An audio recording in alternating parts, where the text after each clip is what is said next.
আলা বিযিকরিল্লাহি তাতমাইন্নুল কুলুব, জিকিরের মাধ্যমে যখন তার কলবের পরিবর্তন সে শুরু করে দেয়, এই কলবের পরিবর্তন যখন সে আনে, আল্লাহর জিকির করে যখন তে চোখের পানি ফেলে, আল্লাহর জিকিরের মধ্যে কি বলা হয়েছে? লা ইলাহা ইল্লাল্লাহু মুহাম্মাদুর রাসূলুল্লাহ, লা ইলাহা ইল্লাল্লাহ।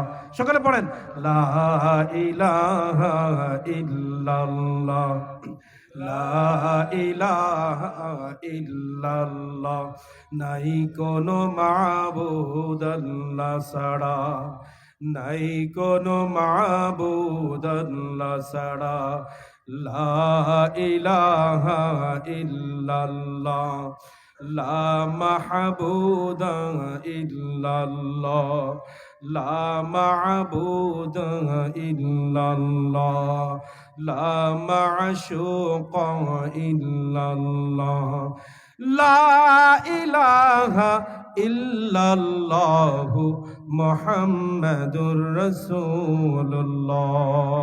আল্লাহর জিকির যখন আপনি করবেন, লা ইলাহা ইল্লাল্লাহ যখন আপনি বলবেন, এই লা ইলাহা ইল্লাল্লাহ এই বাক্যটাকে আমার আল্লাহ রাব্বুল আলামিন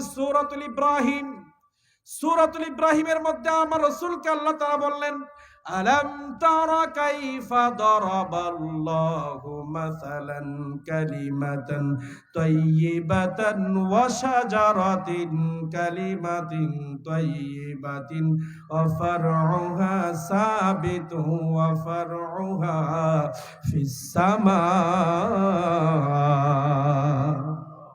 কালেমা শরীফ যে একবার তার অন্তরে লালন করে নিয়েছে, যখন সে রাস্তার মধ্যে বেরোয় তখন সে চিন্তা করে, আমি তো আল্লাহর গোলাম, আমি কালেমা অন্তরে লালন করেছি, আমি চোখ দ্বারা কোনো খারাপ জিনিস দেখবো না, কি আমি অন্তরের মধ্যে কোনো খারাপ চিন্তা করব না, কারণ অন্তরে কালেমা, যে অন্তরের মধ্যে লা ইলাহা ইল্লাল্লাহ মুহাম্মাদুর রাসূলুল্লাহ বসে আছে, সেখানে আমি যদি খারাপ জিনিসের দিকে, খারাপ কোনো বেগানা মহিলার দিকে তাকাই, তাহলে ওই কালেমার মধ্যে দাগ পড়ে যাবে, আমার আল্লাহর সাথে বেয়াদবি হবে।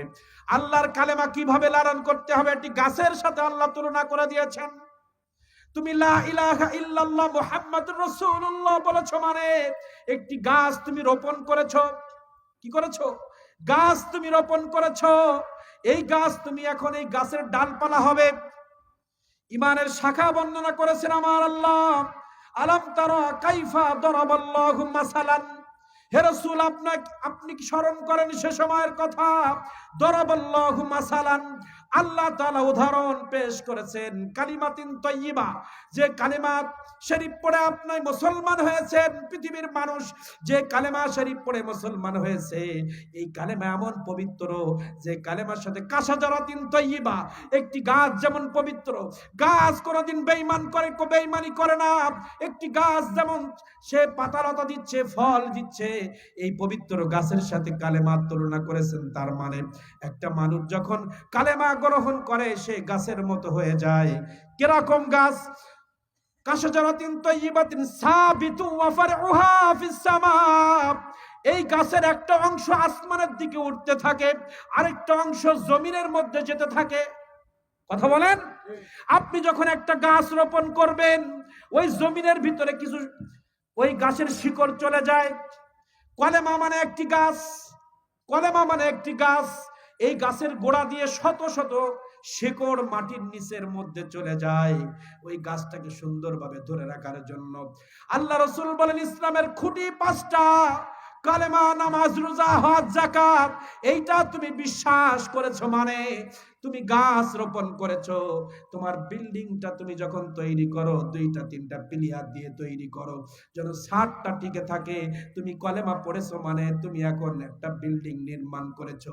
একটা বিল্ডিং শুধু খুঁটি ছাড়া হয় না, টাইলস করা লাগে, ফ্যান ব্যবহার করা লাগে, ওই ঘরের মধ্যে এসি ফিট করা লাগে, খাট লাগে, আলমারি লাগে, ডাইনিং টেবিল লাগে। এই ডাইনিং টেবিল, এই টিভি, এই ফ্রিজ, এসি, এগুলো শাখা প্রশাখা ইমানের। আপনি যখন গাছ রোপণ করবেন, কিছু কিছু শিকড় মাটির নিচের মধ্যে চলে যায়, আর কিছু শিকড় আসমানের দিকে আসমানের দিকে দেখবেন একটা গাছের ডাল যখন লাগাবেন এই দিক দিয়ে ডাল বেরোতে বেরোতে আস্তে আস্তে উপরের দিকে উঠতে থাকে। এই কথা কেন বললেন? তুমি কলেমা পড়েছো মানে এর আশপাশে অনেক কাজ তোমার রয়েছে। তুমি কলেমা কলবের মধ্যে লালন করেছো মানে তুমি মিথ্যা বলতে পারবে না, কারণ মিথ্যা বললে কলেমা কষ্ট পাবে, কলেমা আঘাত পাবে। ওই কলেমার মধ্যে আমার নবী রয়েছে, ওই কলেমার মধ্যে আল্লাহ রয়েছে। যখনই মিথ্যা বলো ওই কলেমার আল্লাহ কষ্ট পেয়ে যায়, আমার রাসূল কষ্ট পেয়ে যায়।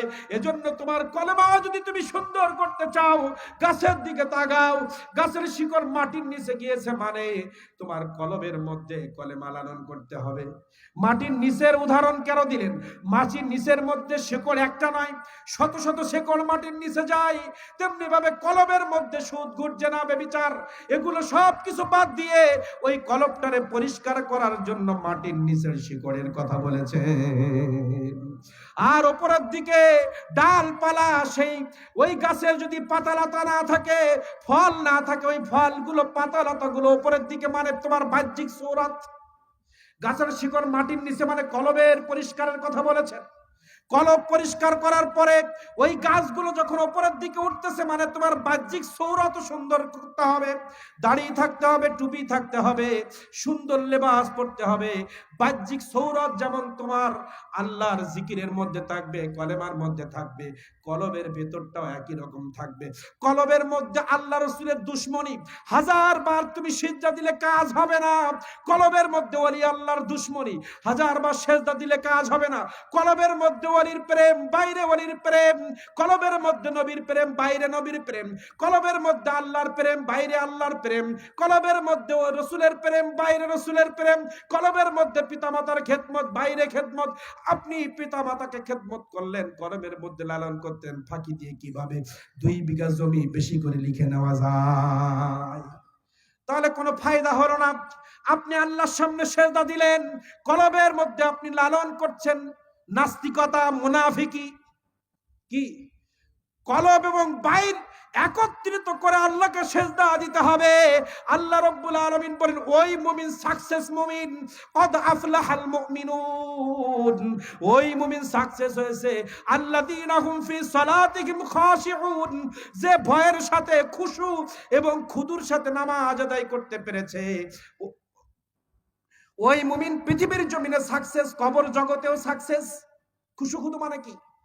কলবের মধ্যেও যেমন আল্লাহর প্রেম, বাহ্যিক সৌরত, চোখে টলমল টলমল পানি, চোখের মধ্যে টলমল টলমল পানি, নামাজের সেজদার ভিতরে আদব, এটা হচ্ছে বাহ্যিক।